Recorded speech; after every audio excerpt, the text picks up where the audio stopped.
You're watching the Tesla Life with your host, Mark Conlon.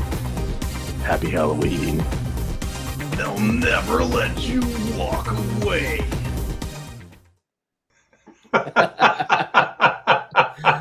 Welcome to the Tesla Life, everyone. How's everyone doing? That announcement took me completely by surprise. I did not know that our announcer was going Halloween on us today, but certainly it makes sense based on what week it is. So thank you, Patrick, for that. Well, if we wait till next week, it'll be too late. That's right. That's right. Yeah. You don't want to be too late. You don't want to be too late. So welcome to the Tesla Life number 277. Here we are on the 26th of October, just coming up to Halloween. Welcome, everyone, to the show. Glad to see you here. Who was first in the chat, Casey? Was that Derek? Derek. He was also the first thumbs up. There you go. Nice. Very good. Very good. Welcome, Derek. And let's do some introductions. With us, as always, Mr. Casey Green joining us from D.C. area. How are you today, sir? I'm all right. We're back on the Mac. So all that mess I was talking about, Mac's crashing just as much, if not more, than the PC. I had bad RAM. So they still crash, but they don't crash as much as I was letting on based on my experience. They replaced all the guts, and now I've got this. And for those of you that saw my show on Sunday, I had like a stream smoother that made sure the stream didn't drop. But it was annoying using the rest of the internet after that, so I turned it off, and we're now just back on fiber for now. I've got something else coming to take care of that, but we'll see on Thursday. You have a glowing head in the background. You have to acknowledge that. Yes. So that glowing head is normally under that light, and instead the Xbox Coke fridge is Coca-Cola fridge is now there, and yeah. So you need to find a place for your head. Is that what you're telling us? I've lost my head. Your head has no place to go. It shouldn't be in front of the TV, because I tell you what, it's hard to watch TV. Everyone's really trying hard this week of Halloween, aren't they? Ichabod Crane. Also with us as normal, we have Miss Patrick Cotter joining us from the West Coast. How are you today, sir? Hello. I'm a bit under the weather. That's part of why I did the raspy intros, because something's going on with my throat and I'm a little congested. But I guess it's my throat. I guess it's good news that I have a common cold and not something worse. So that's good. Yeah, that's good. Definitely. Well, let's get on to this week's news, because there's no shortage of it, because we're reporting on what's going on with Tesla. And as we know, there is never a slow week when it comes to Tesla news. So sure. What do we have on tap first? This week was, yes. We're not burying the lead this time. Nope. Coming right out with it. I do wish people would do better with these renders, though. I'll tell you what. We got a report about Tesla, and this is we kind of missed this last week during the earnings call. We talked about the new things that were coming out, but I think the three of us took it that when they were talking another platform, we were taking it as the robo taxi cab as the platform.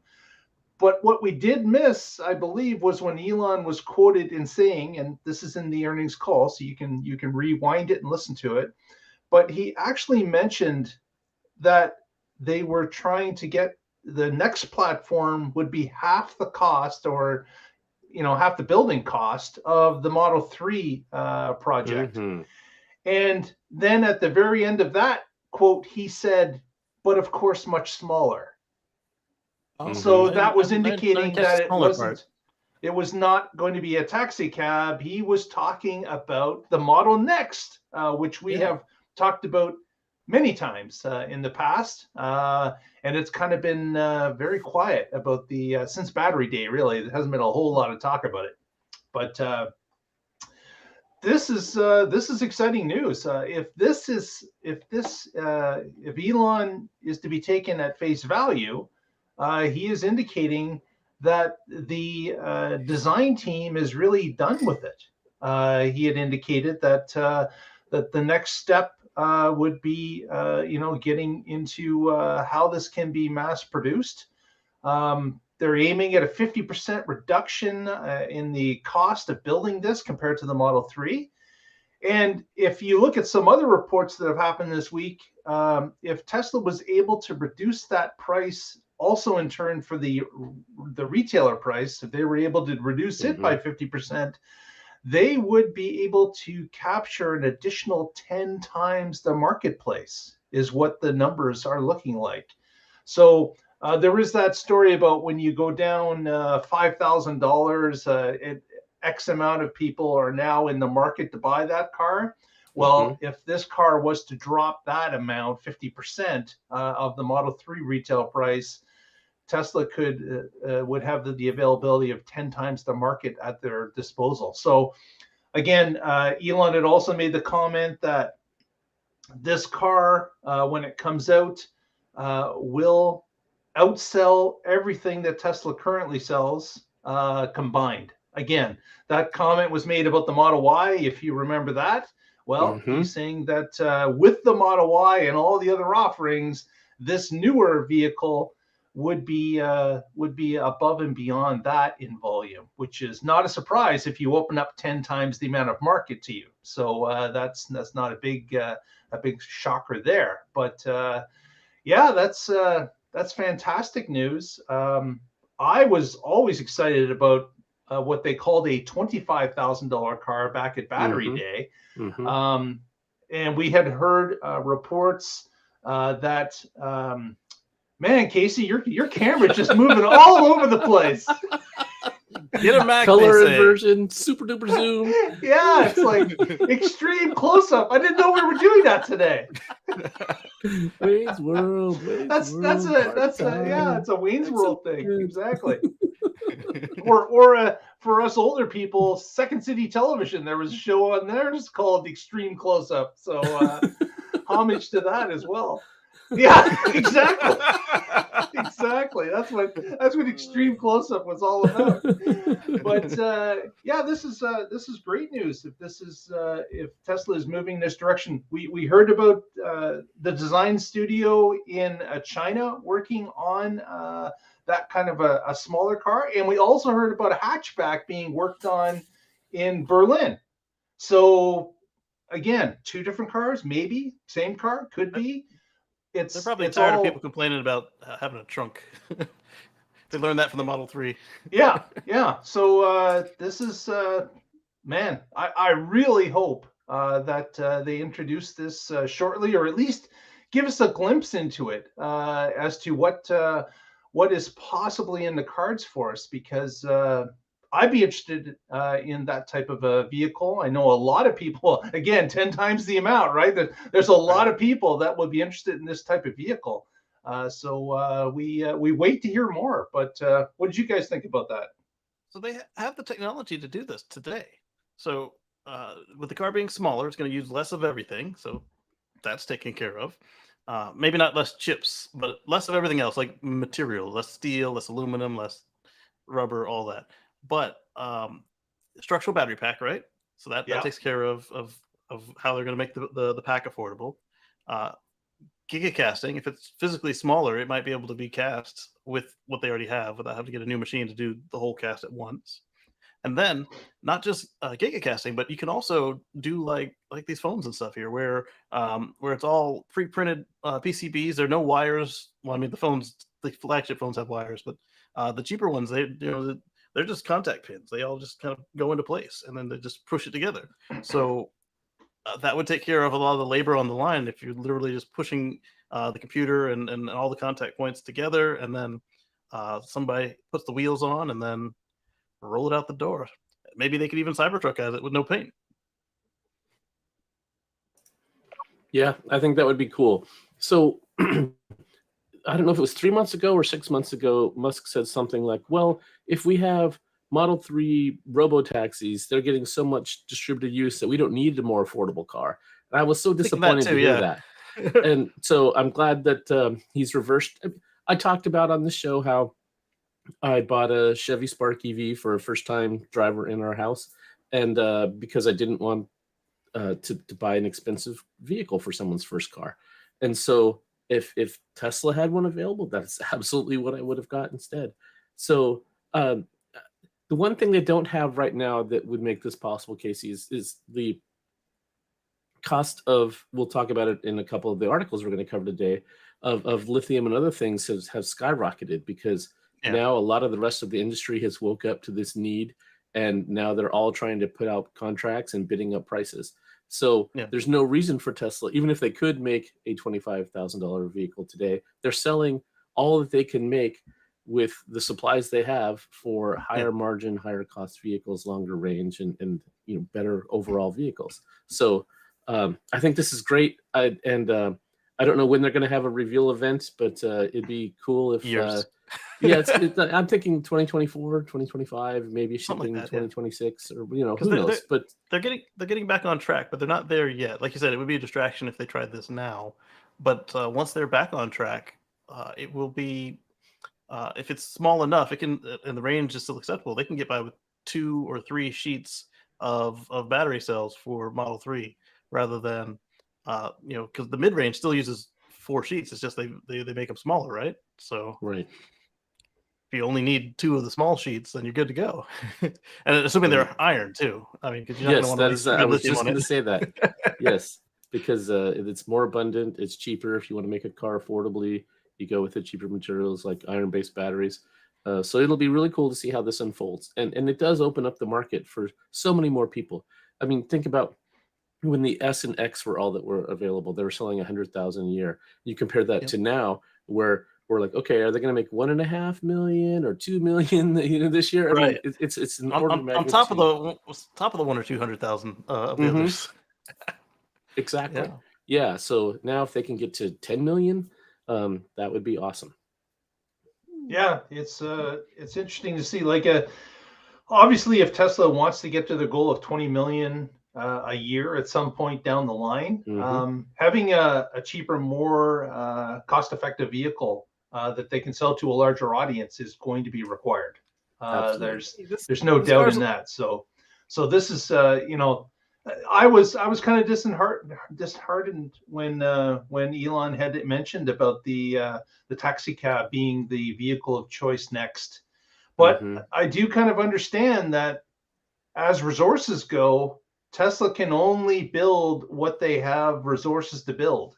And having a vehicle that could open the market by 10 times probably couldn't make it anyways to get it out to the crowds. Like, there would not be the ability to do so until they're more ramped up in 4680 production in Austin itself.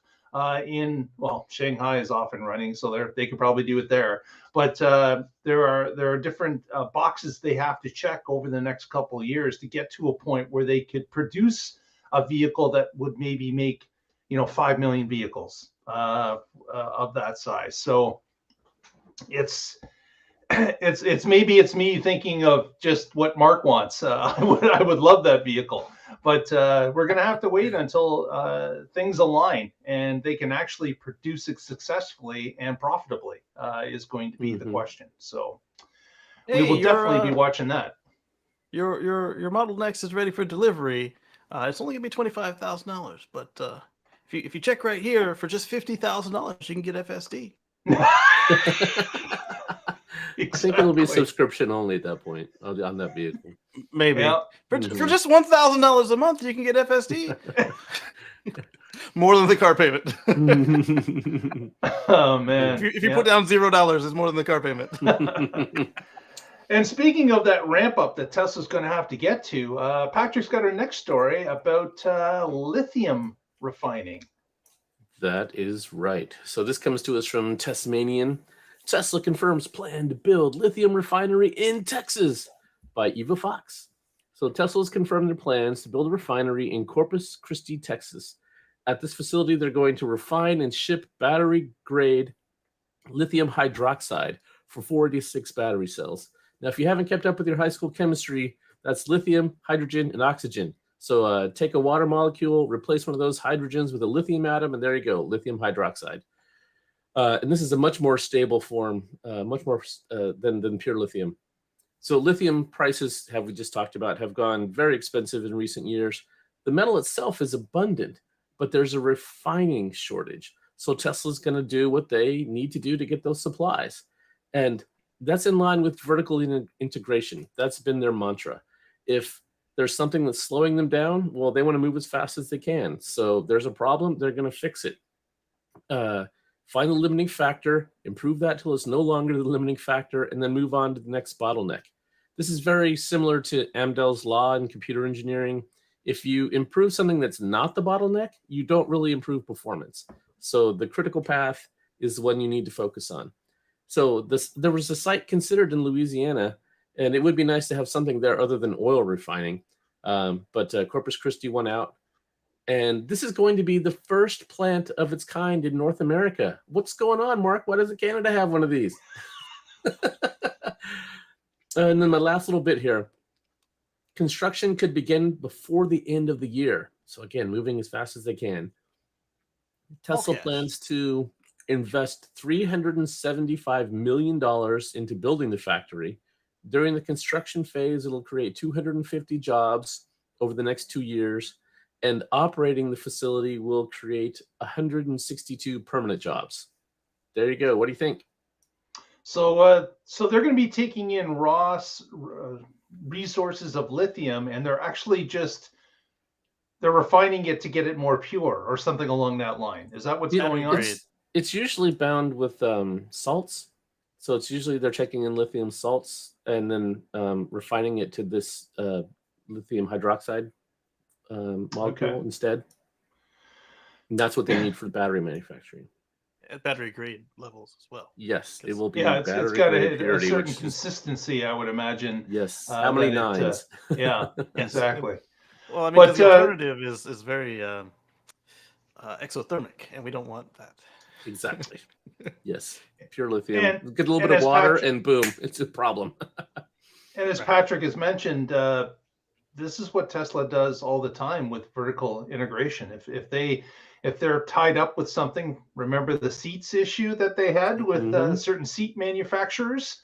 Several. They decided to bypass and just say, well, the tenders that we put out are just not cutting it, and we don't like the quality. We're going to make our own. And hey, your AI chip isn't fast enough. We'll make our own. Yeah. Oh, we can't get a certain chip on the market. We'll reprogram. Yep. So, you say this one is good for window motors and entertainment systems? Well, how about it's going to do Windows motors, entertainment systems, and all the door handles? There we go. We've solved the lack of window motor control chips. Yeah. Right. So this is just another example of that, and more power to them, because this is the steps they've been taking even since Battery Day, when they announced all the different modifications to the process in order to increase capacity, lower costs, change manufacturing processes, drop extra watering down and then drying of materials.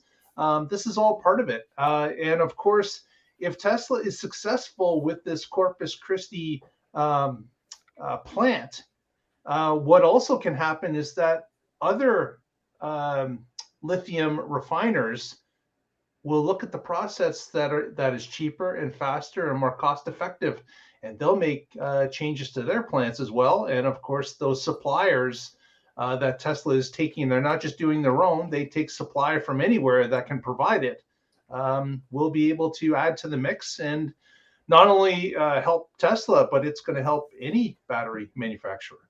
If these processes are actually faster and more cost effective. So, and then of course the other thing is that you never become an expert at a particular process until you live it.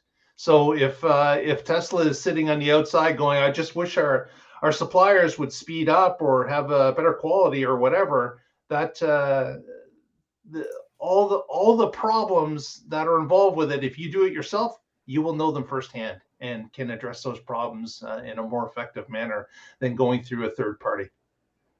Right. That's part of Wright's law. I mean, people often talk about how it's economies of scale, but another part of Wright's law is you learn by doing. And that if you have a you're better off starting with an 80% plan and just getting to work than you are waiting till you have a 100% plan, because the plan's going to change as soon as it hits reality. So just get started. Yeah. Couldn't agree more with that. Yeah. Definitely. Ready, fire, aim is another way to.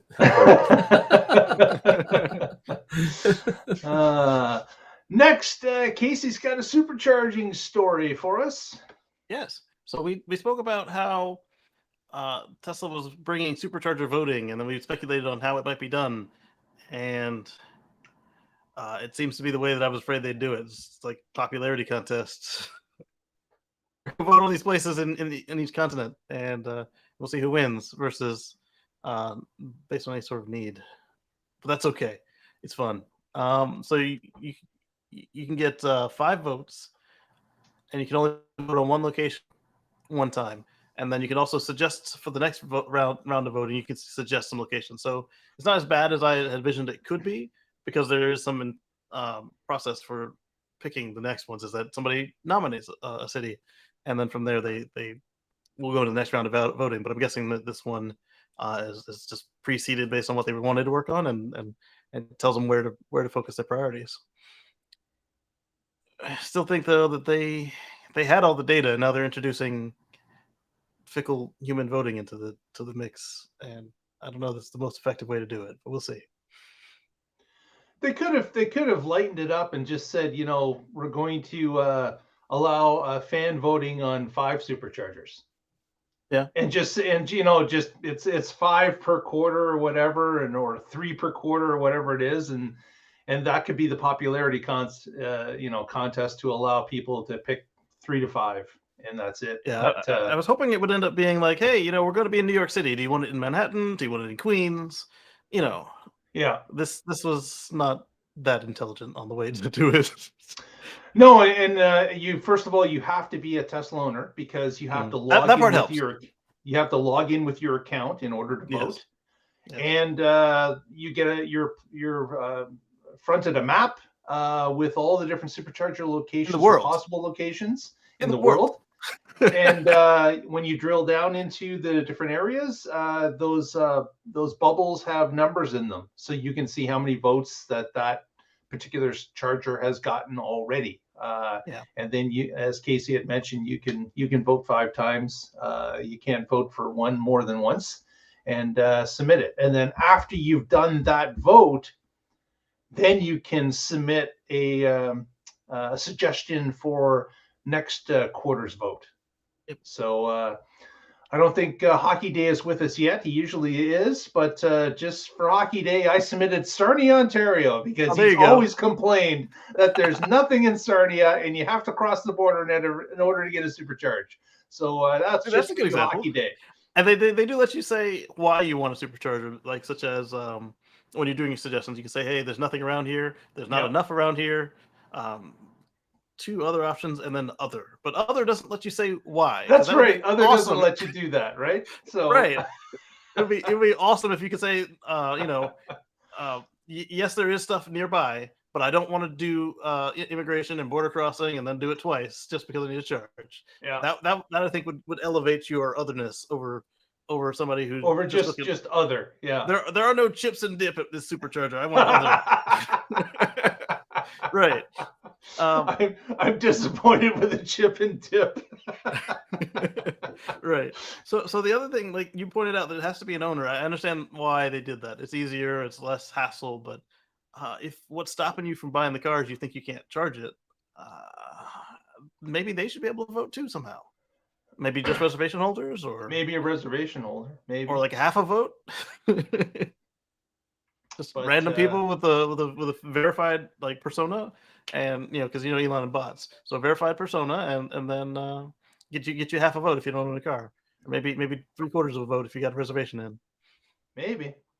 Well, it's harder to see what they'll do with the winner too. Like, is it just going to be whatever one has the highest vote? That's it. That one's going through. It'll be interesting to see what they actually proclaim the winner is, and how they implement that. So it'll be interesting to watch. Yes, indeed. So Next, wait. Before I was muted, Yep. sorry. I've submitted Florence, Oregon to the list, and I got in early, luckily, and that suggestion showed up because some of the ones you suggest don't actually get on. Like they only allow so many suggestions to get exposed, and I checked. It has over 800 votes. So woohoo! Wow. Yeah, because if you look at the Oregon coast, that's the spot that doesn't have one, and it's one of the more fun places on the Oregon coast. So I was glad to see that getting the votes it needs. There you go. So you were on that second day or so? Yeah, and just randomly too. Yeah. Nice. Yeah. Yeah, I haven't voted for Superchargers yet, but I did vote for politics. So Gotta do both. They're both important, but one's a little more urgent. One's a little bit more important than the other. Yes, I would agree. Speaking of voting, people voting for the colors they want in their Tesla in Berlin now have a couple of new choices.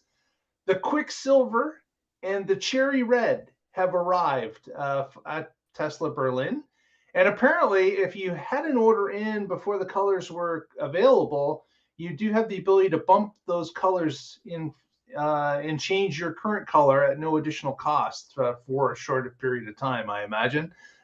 Because I imagine that people are paying more for the red in Berlin, just like they are here in North America. But it's there's the video. Casey's got sharing that definitely looks like cherry, definitely. Oh, yeah.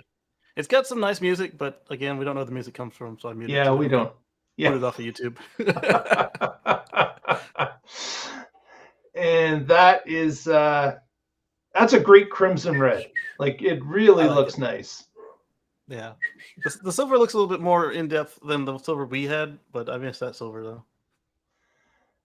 And it, of course, is mixed in with a few Germans in Oktoberfest dress, just to push the fact through that this is Germany. Right. I don't miss my black because you couldn't tell it. You couldn't tell the obsidian black metallic from the free black flat gloss. Yes, indeed. Well, you can if you get them next to each other and shine direct sunlight on them. You can tell the obsidian for like 3 minutes of the day. It was totally worth it. That was worth it. Definitely. Definitely. And if it goes through a light dust storm, you can't tell on either of them because they're both dirty. Because that's what black is. It's a dust magnet, let me tell you. It is. Yeah, so that's kind of neat. 2 new colors. Now, in a subsequent story that we weren't really talking about was that Elon had mentioned in a tweet that yes, North America will be getting another color as well, but he would not elaborate. So we don't know. We don't know what the color might be. Maybe silver's coming back. Maybe it's not. That would be my bet because silver's been missing for quite some time, and a lot of people are calling for it. But right now, not to be silver. I mean, it could be. They've had what 16, 20 colors over the life of their system. So make it one of the cheap ones, or make it where they can make money if they charge up to $3,500 for it, and just to spice up the palette because it's been 5 cars for over 5 colors for over 5 years now. It feels like. Oh no, I take that back. 4 years now because right after I got mine, they discontinued silver and obsidian. So it'll be interesting to see, but Elon wouldn't let the cat out of the bag as to what the color is. So we'll have to see. We'll have to get him on one of his substances and Twitter and should be sleeping. One of his roles, yeah. That he just blurts it out. Right. But it's good for Germany. Got a couple of new colors, and we'll have to see how the uptake is on those new colors. Although I really like that red. That looks really good. Next, is giving us hints of some sort. Next, Casey's got. Oh no, this is mine. Model Y shelf has now appeared in Fremont Factory. So if you've ordered a Model Y now, you most likely will get it with a shelf because they've added it to the website, and they've added some photos in to the web page. So it is now available that you've got that little back shelf that lifts when the hatchback goes up. And of course, if you don't like it, it can be removed if you don't want it there. But this shelf also had shown up in Shanghai some time ago, so obviously we knew it most likely was coming to the other factories. And Fremont has been it's been officially noted that it is now there. So not huge news, but if you're waiting for a Y, it's a nice little bonus to have that parcel shelf, or as many people use it for, just blocking prying eyes from the outside of the car, looking into your trunk space area, because of course it's a solid color and blocks anyone from seeing through the windshield into what's in the proper trunk of the vehicle.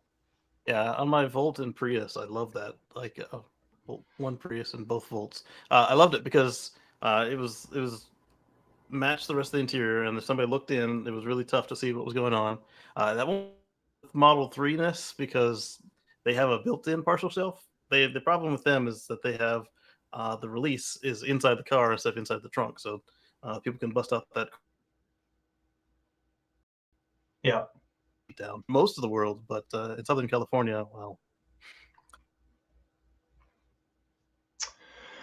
Yeah, there's a lot of people somewhat upset with the release being in that where that little quarter window is, where you can reach it.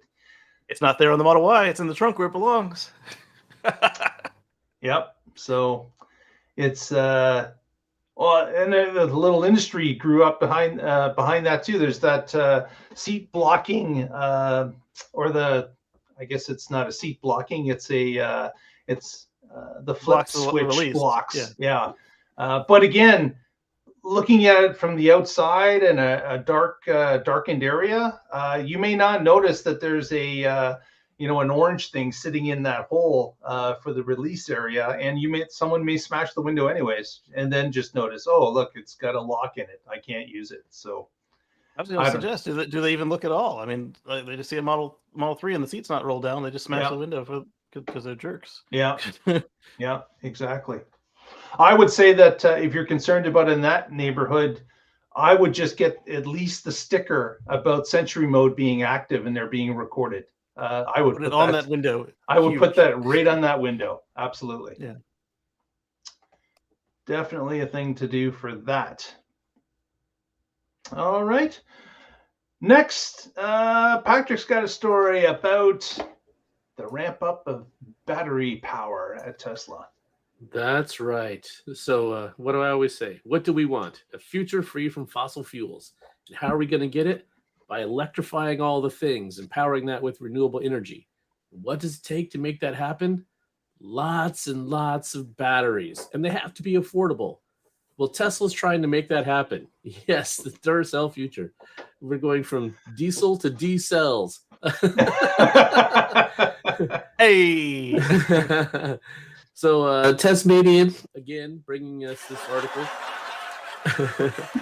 Tesla aims to achieve 1 terawatt hour, that's 1,000 gigawatt hours, per year of battery production in the U.S., with cells at $70 per kilowatt hour. So the path to successful transition to renewable energy, sustainable energy, lies in the reduction of the cost of manufacturing for battery cells. Tesla wants to achieve production at a cost of $70 per kilowatt hour at the cell level before incentives. This is going to help us get there. So this is all based on the sort of things we saw at Battery Day. Those innovations are continuing to roll out. They're continuing to make improvements on the process, continuing to reduce the price. In the Q3 earnings call, we heard Zach Kirkhorn explaining that Tesla is currently focusing on shifting from 100% ramp to cost and further expediting production capacity in North America. So this is great news. That means that they're now Cato Road and their pilot, now that sounds to me like they're meeting the yield requirements if they're now focusing on ramping production and capacity and cost.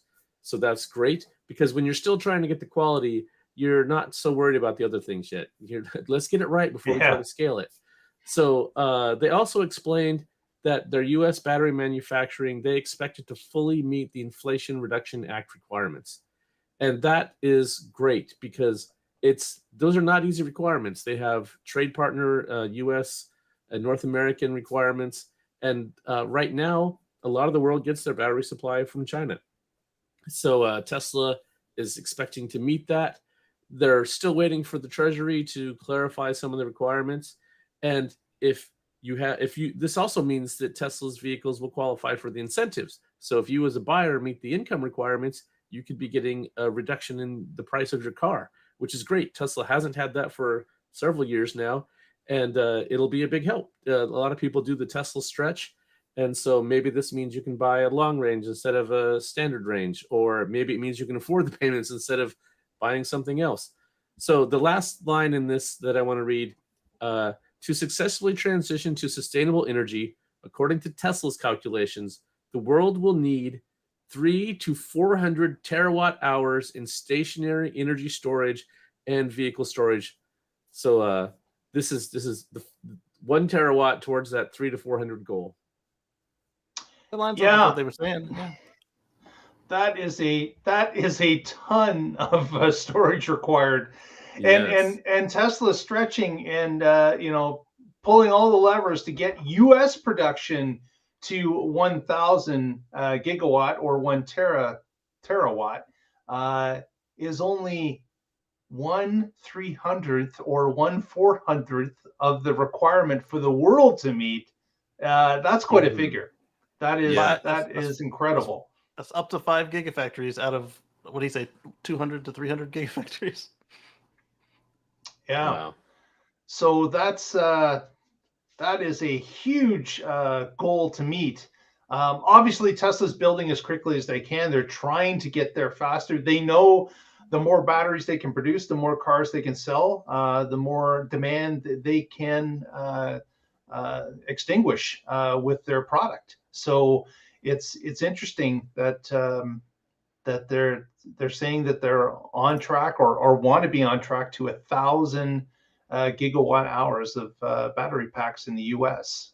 And that $70 figure, I don't know how long ago we were hearing that it was a $200 price point for batteries. That was back in my Volt days. And I think GM at one point had indicated that they were getting some supplier battery packs at 100 per. So this is interesting that Tesla thinks that they can take 30% of that off the top and be able to get down to a $70 amount, which is, again, the more that you can either reduce costs or increase speed of production or have those batteries hold more internally, all those things contribute to a lower price of a car. Absolutely. So that is interesting. We'll have to see again. This whole thing, it's always been dependent on the battery. And of course, Yes. Tesla, since Battery Day, has been drumming that same beat that we are trying to get better with batteries by producing them cheaper, speeding up the process, having more energy dense batteries, reducing the cost, thereby reducing the price of the car. So all these things together will allow them to get to the point where it can be sold to many more people. And as Patrick mentioned, with the government incentive about to kick in, which will last 10 years, I believe, is the amount of time that legislation is going to be in effect. Being able to save another $7,500 on your vehicle if your income is under the amount that's stipulated. That's definitely going to be a big plus for a lot of people that are waiting to get a Tesla.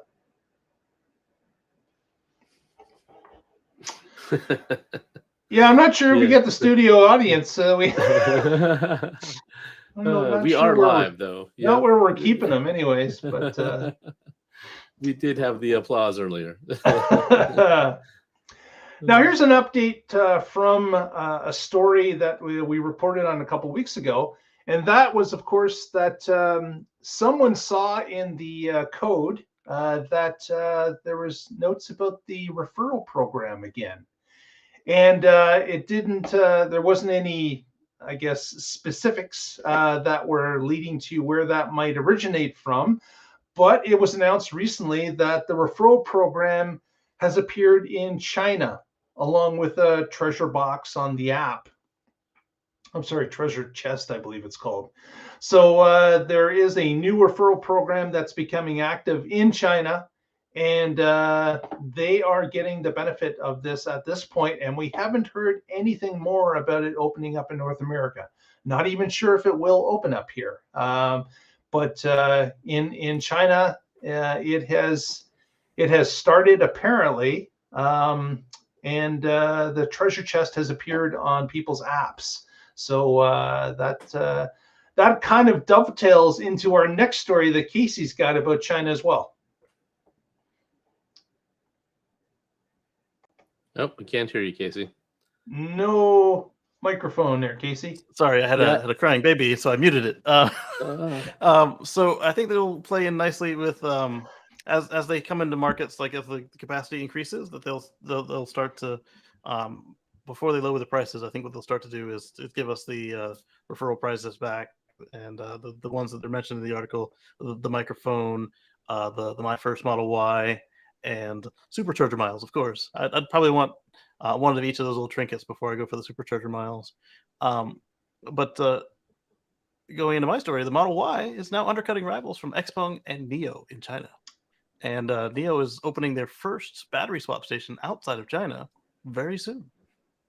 In Europe, of course. Yeah. So let's see. They everybody else is similar in price, and the Model 3 is just undercut mercilessly, which is pretty cool. It's pretty easy to do when you don't have LiDAR. Model 3 and Model Y have dropped in price in China, correct? Casey? I think he's having an internet issue. Yeah, so they called it treasure chest. I wonder if loot box didn't translate well into Chinese. Most likely. Yeah, or maybe it did, and this is just the translation back, and you know. Or loot box meant something completely not that you want to post. Well, right. Don't forget that their political leaders don't like the gaming culture, so another way to distance yourself from it. So. Yeah. Part of the other way they're helping with this is now the Model 3 and Model Y qualify for the Chinese incentives to bring that price down. New energy, right? Yeah. Well, yeah. New energy is such a. They need a real name for that, because it's it might be another thing that's lost in translation. Not particularly. They know what it means. New energy vehicle there, an EV, is anything that's not a pure fossil vehicle with a 12-volt battery. So it's Casey's just kind of freezing us. His internet is up and down a little bit today. But yeah. What they're also doing, Casey, is that they are trying to push a 50% increase in sales. Tesla is in China. So this is also towards that program where they're saying, okay, so let's reduce the cost. Let's qualify for the incentive again.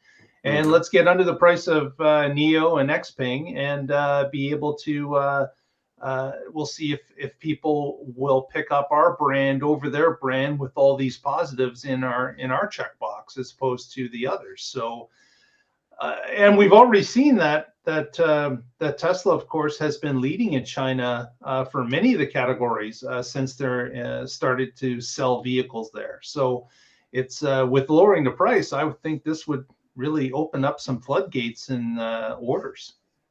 Healthy competition. That's a good thing. It's good for consumers, and actually it's good for the companies involved, because it stops you from sitting on your laurels, and instead you have to innovate, you have to improve. So it's better for everybody. Exactly. Especially the consumer. Mm-hmm. Yep. So that, that's kind of interesting. We'll have to see if the sales numbers reflect that as they start to get those incentives and actually incentives on both sides of the ocean. So we'll have to see as time goes along there. It's good news for Q4. Q4 could be a blowout. New records once again. Absolutely. They already said that they were going to be aiming for that with, of course, the last quarter with the shipment issues, right? Where they had already maxed out the number of car carriers that were available. So they started to defer to the fourth quarter already, trying to smooth out that end of the year or end of the quarter bump that has now become obviously more than a bump. It's now a mountain if the car carriers can't even handle the volume that they require. So. Right, that'll stop them from paying for expedited shipping. It's like, it doesn't matter how much you pay us. We cannot do it. We don't have any. Yeah, don't have the trucks. So. Give you $1 million per car. Okay, we'll build a new ship. Okay, well, we'll figure out a way. We'll figure out a way. Yes, yeah. We'll have a helicopter. I will carry it on my back at 2 p.m. Yes, exactly. The Sikorskys are on their way. Yes. Don't tell OSHA about the carrying on your back. Now, this is kind of interesting. I spotted this on the internet and actually posted it on our Twitter feed, which is at the Tesla Life, if you're not already following us there. But there was a photograph of a Model 3, and based on what was happening around it, I think it's been confirmed that this is in China. So we're just going to share this photo here of this unique Model 3. Get another one you're talking about. Here we go. Yeah, that one. Yeah, that is very interesting. So you've got, it looks like rust everywhere on this Model 3, but obviously this is a wrap. Someone has gone, because plastic doesn't rust like that, apparently.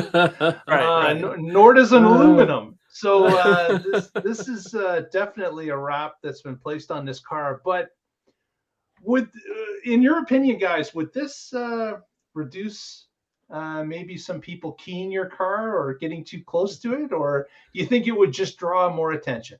No one's going to break in looking for valuables.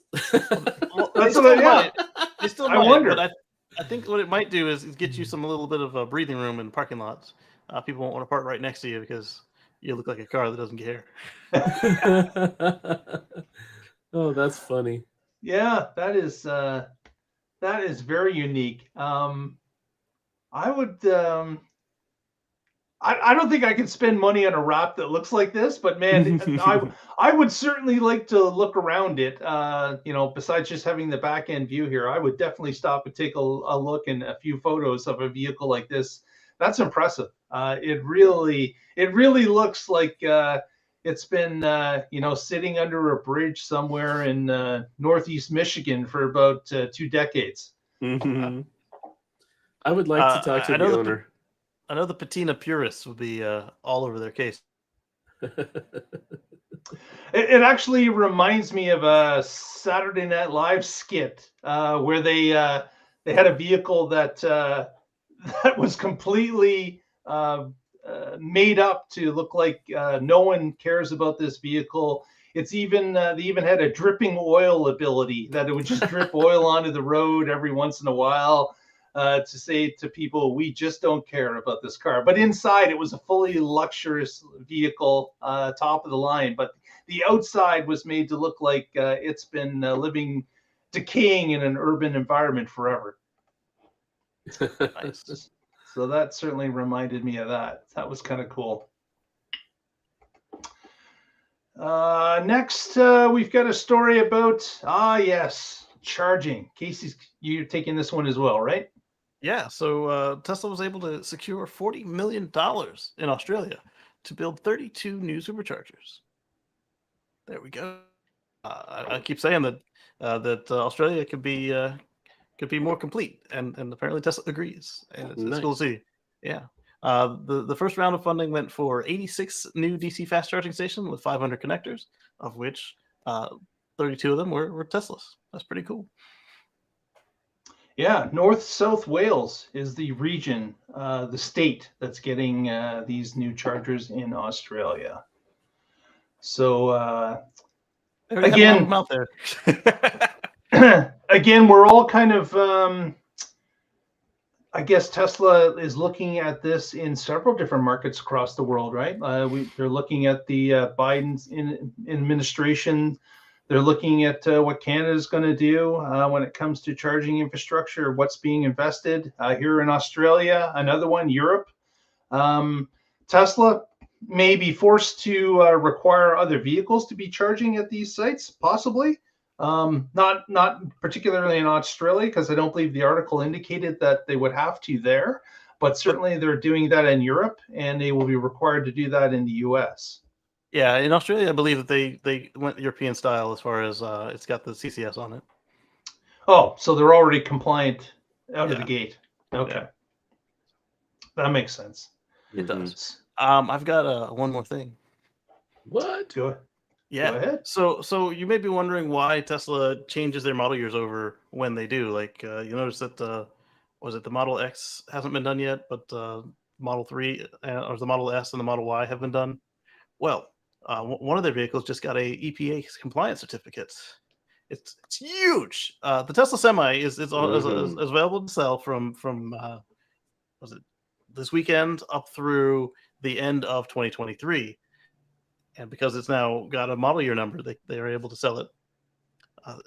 And then when I found out that's what was happening, that's when I also found out that, oh yeah, that's because they also issued the new model year certificates for those other cars.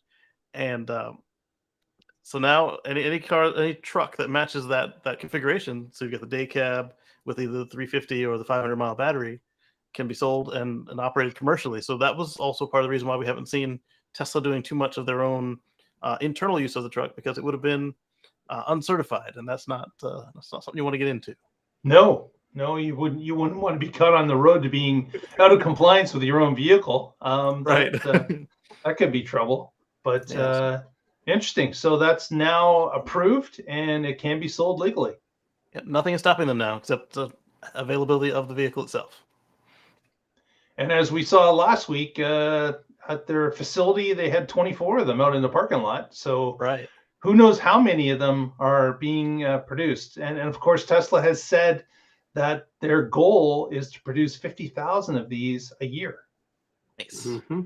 So I would wager that we're going to see the 2 for Pepsi and 10 or 12 of them for Tesla, and then they'll start filling out the rest of the fleet for the folks that paid for the Founder Series. Was it $200,000 down, and then or was the whole vehicle down just like the Roadster?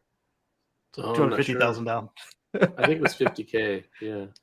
50K was the signature or just the non-Founder Series. So those people are just at the back of the line if you only give them 50,000. But if you give them 200, 250, I'd wager that you're gonna be getting a call to your fleet department real soon. Hey, how's Thursday? Yeah. Well, maybe in December. Maybe not real soon, but yeah.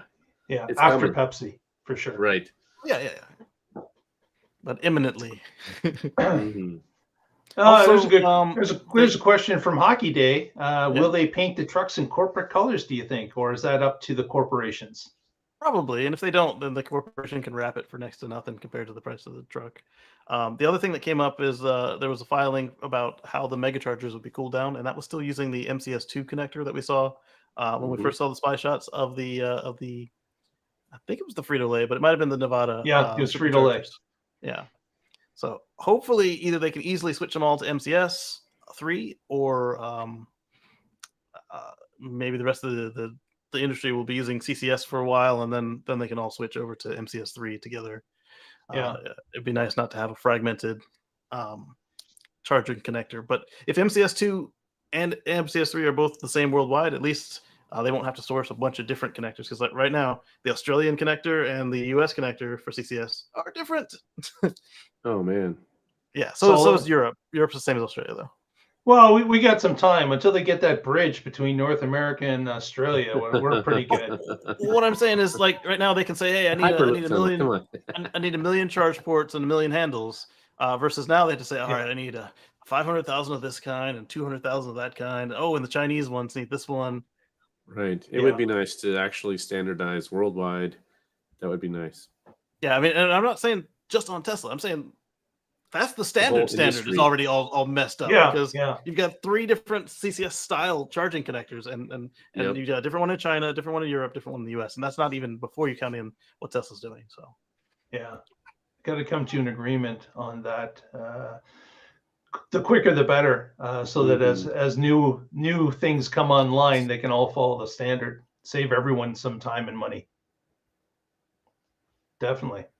So yeah, that's interesting that Australia now is offering some of this charging money to get things up and running. But if you look at the map of Australia on the Supercharger website, you'll notice that Australia, of course, is a massive continent with everything around the edges is where all the cities and all the major populations are. So they're all around the edge of Australia. And of course, it's not all interconnected at this point. These extra chargers in New South Wales will certainly help connect some of the population centers. But they got a way to go, especially over in West Australia. Yes. That's really light. But yeah. I'm still waiting for them. I know that like you mentioned, they're not very populous on the interior, but I'd like to at least see them match the routes that people actually do take when they do cross the continent. Because right now you can't cross Australia on superchargers. No, unless you get a tow in the middle. Take but then that's not. Yeah, that's not crossing on superchargers at that point, though. That's that's crossing with a team of kangaroos pulling you like a sled dog. Well, I mean, you can still do it on electricity, but it's very much like it used to be back over 12 years ago, where you had to like. I think Mark just invented the Australian Iditarod.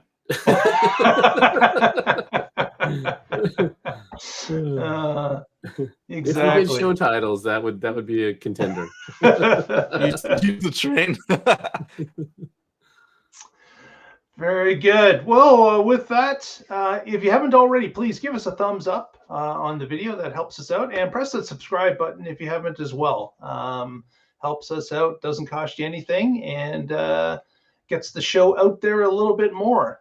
With that, Casey, what do you got going on this week that you want to let people know about? Casey, you there? Yeah. You can catch me on youtube.com/Casey Green on Sundays, and we've got some pre-recorded videos coming out soon enough. But in the meantime, catch you every Sunday at youtube.com/Casey Green. Very good. He's very good. Handle. He's so cool. Patrick Connor, what do you got going on you want to let people know about? As always, I'm with the Oregon Electric Vehicle Association. You can find us at oeva.org, and I blog occasionally at carswithcords.net. I've got an interesting little series up there now. A friend of mine is shopping for an EV, but he is not a fan of Elon Musk. And so it brought up the question of, can you still love Tesla and not like Musk? And so that's the question I'm exploring. I'd be very interested to hear what you all think about it. I'd like the Tesla fan and the non-fans to weigh in on that. I think it would be a good discussion. Well, yeah, and you can leave Patrick a comment at carswithcords.net. Yeah, I was just say he's the only auto CEO where I know his politics and his other random thoughts. So. Right. Yeah, you may have a problem with many people that you buy products from. It's just that you don't hear from them at all. Right. Exactly. I was watching an interview today with Gabriel Iglesias. He goes by Fluffy. And he says, I've got some really strong opinions, but on stage, I only talk about food because that brings people together. The other 4 things that other comedians talk about could cause division. And so I'll just talk about food. Right. Yeah. So that was one of the questions I asked. Does he research the CEO of Coca-Cola's opinions before he buys Coke? Probably not, and he doesn't have to. Right. So you look at the corporate donations of Toyota. Right. They are all over the place. Right. Yes. Yeah. But part of it is Musk puts his opinion out there, and that's a dual-edged sword. You know, so Yes. sometimes it gets him attention and media, and they don't have to pay for marketing. And sometimes it gets people going, "Oh man, that guy's crazy. I don't believe that he said that. I don't like any of his views," and they don't realize that he does not take Twitter serious. I mean, that's for him. It's just goofing around on the internet, and but anyway, it's please join in the discussion. I think it's an interesting topic. I'd like to hear what you think. Sometimes they say, does he even think before he tweets? And the answer is usually no. Exactly. Well, with that, we want to thank you for watching this week. We want to thank Lee Moon for the music that we use every week. And get together with us next Wednesday. And together we will find out what is happening in the Tesla life. All right. Storage. Oh, it changed from Lee Moon to us. I'll throw out the stay positive, test negative. In fact, I should probably go test. Yeah. So that one was last week's show. So if you want, go check out last week's show as well. It's we were interacting with the Tesla earnings call, and that we'll catch you on the flip side. Very good.